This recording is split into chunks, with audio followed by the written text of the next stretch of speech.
بغيت نعطيكم واحد النصيحه من ذهب لخوتي، خصوصا الرجال والشباب اللي كيتعالجوا او لا تعالجوا، ولا حتى الناس اللي صحاح. بغيت نعطيكم واحد النصيحه في هذه الفتره اللي كنعرفوا كاينه الكره وكاين كاس افريقيا، وكلنا كنموتوا على الدرابو، وكلنا كنبغيو البلاد ديالنا وكنبغيو تربحوا.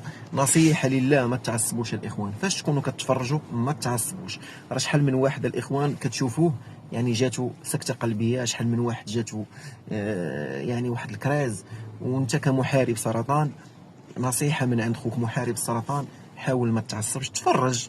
كنتي شفتي راسك غادي تعصب، حاول الله يجازيك بخير ما تفرجش حتى تسالي، يعني حتى تسمع الخبار ديالها، حيت في الاول وفي الاخر الا تضريتي راه ما غادي ينفعك حتى شي واحد. راه كلنا كنبغيو البلاد ديالنا وكنموتوا على التراب ديالها، ولكن ملي توصل لك صحيحتك هنا ستوب، دير نقطه، وقف.